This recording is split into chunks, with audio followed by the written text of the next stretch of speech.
Hi guys, Bill again.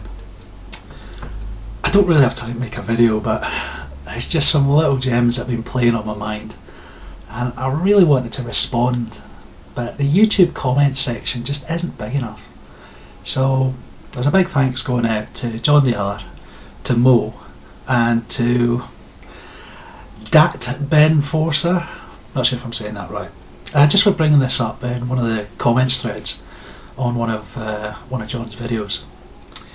Basically, it's the old parable of the Maiden, the wife, and the Crone. Only now they've been liberated by feminism. Now there's some links below, but the towel there is that we've got three women that are mightily pissed off at their life outcomes. I'd like to talk a wee bit about the choices that actually led them there. Now the first one up is Princess. John devoted a whole video to her, but I think he actually gives a fuck. Me, I'm not that bothered. See, she seems to be under the impression that men should be whining and dining her as a matter of course, and she reverts to slagging the shite off out of them when they don't do that. Now she says that men are lazy, aloof, they're tight, and that's just the first sentence in the article that I've linked to. And the rest of it's even worse. She exhausts herself. She runs through every possible shortcoming and failure of the male character, without once considering the possibility that maybe, just maybe, the males that she's meeting are actually acting perfectly sensibly. They're acting entirely in accordance with the reality of their circumstances. She's a self-identified feminist. She believes that women should receive at least as much financial compensation as males of equal social standing. She's already exhausted several career options, but she still manages to make ends meet as a writer. She believes that this patriarchy must be challenged, and she believes that's a thing that's preventing her from achieving, her and women like her, achieving their full potential. And she knows that we live in this rape culture where masculinity is quite rightfully held in suspicion. But at the same time, without even a trace of irony, she assumes that men are going to bankroll her social life and they're going to stud for her on demand, always assuming they manage to meet her physical expectations. Look, for the ladies watching, why should anybody earning the same or less than you pay for your night out? And why should they agree to spend the night with you just because you find them sexually attractive? And for the lads watching, just don't even consider hopping into bed with a girl like this. Because when she sobers up, you are entirely at the mercy of her latest mood swing. You bought her drinks, you had sex. Mate, that is crystal clear to any feminist. Good luck explaining yourself to the rest of the world for the rest of your life. Hope you like prison food. Look, the next one up is Auntie. Now I really feel for her, and see, my family is the reason I live. It's the reason I came back from near fatal injuries a while back. I know what she's missing, and I don't take any satisfaction at all from her not achieving our happiness. But she's still holding on to that gynocentric viewpoint. See, her childlessness is special. Her pain isn't something that the rest of us can understand. Because she menstruates, the disenfranchised loss that she's feeling, it's somehow worse than the kind of loss that's felt by the other half of humanity. Now, I don't want to kick her while she's down, but maybe accepting that childless men her age might be hurting too, might be a first step on her journey towards finding a partner with a similar outlook on life. A decent second step would be to consider why men are so reluctant to enter into any kind of long-term relationship these days. The last one I just can't rustle up any sympathy at all for. The girl is an uber bitch. I mean, she's She's beyond even Joan Collins's magnificent, over-the-top caricatures. She got a man, but he couldn't keep up with her success. Hypergamy kicked in, and she binned the poor kid. There was nothing he could do. He begged her to stay, tears rolling down his face, none of the crazy romantic shit that he'd ever done for her. None of it made a blind bit of difference. He couldn't match her wonderful career choices. He didn't earn enough to interest her, so she booed him. Now she stayed in touch. Nice to have friends, eh? Friends owned. Winner. She stayed in touch, tormenting him with details of her love life and properly tearing into his new girlfriends. Yeah, she's just a lovely person, you know.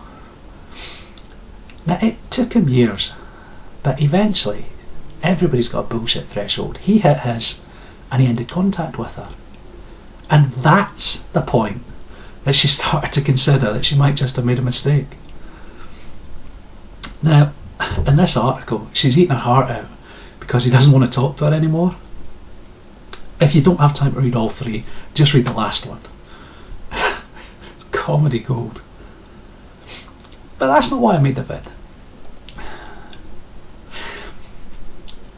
Ladies, I think it's worth showing you the future that you can look forward to. None of these girls are bad people, but they're properly miserable and they're facing a future that they created. They created their own future within a feminist framework. Now, with Princess, she's young. Like most people, most young people, she can't see the other side of the coin. She doesn't, or she wouldn't, see that her equal access to an education most men are actually denied, and her freedom to fail in multiple different career fields and still land a lucrative middle-class job. These are all things that are putting her in a completely different situation to the majority of men that she meets. The bad boys can't afford to bankroll her social life. They just don't have the money. And the boy next door, well, he might have got that education. He's really not willing to take on a potential man-hating sociopath. It's not going to happen. Auntie's even more fucked. You see, if a barroom hottie, literally gagging for it, can't even attract the boys into buying her a drink and spending the night with her, what chance has a stay-at-home like Auntie got to persuade a man to give up his whole life for her? And seriously, girls, the next time you're daydreaming about white weddings and happy families, try and come up with some reasons why your beau should tie the knot with you. I mean, just basking in your awesomeness isn't enough.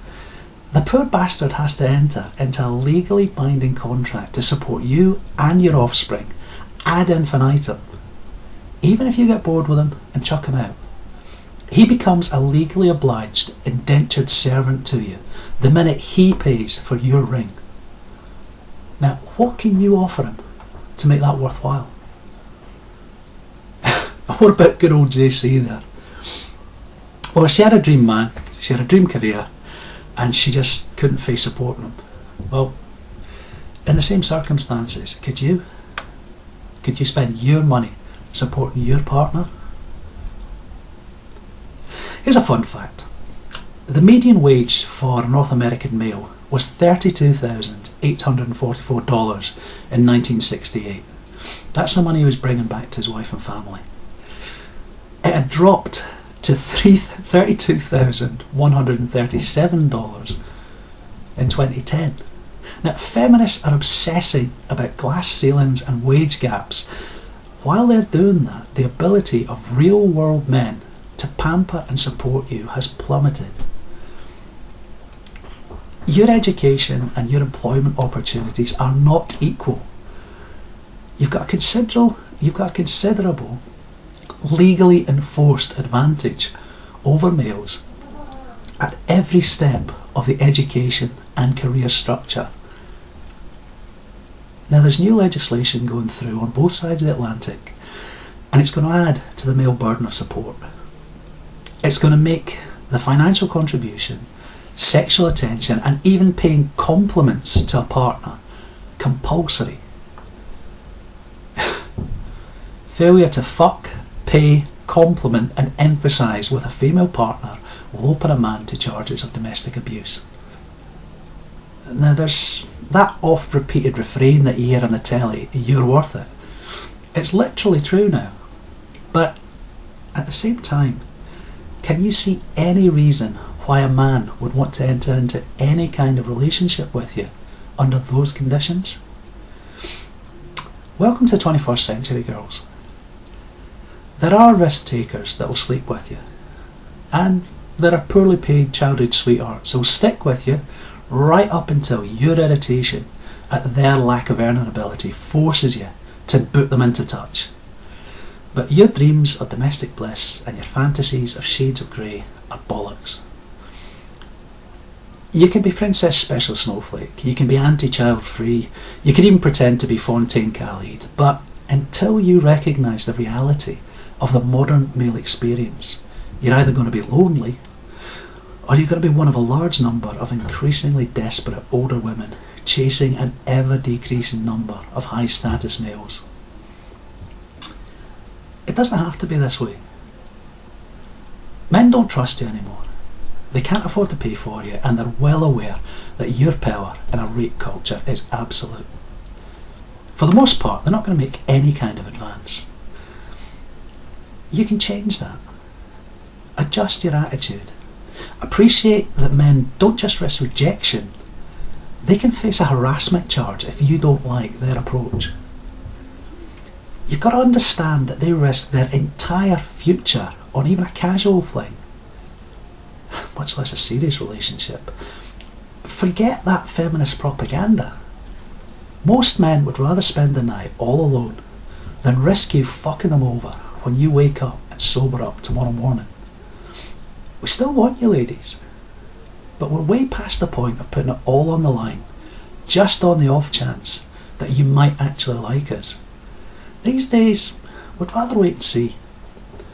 Now that means you have to put in an equal amount of effort.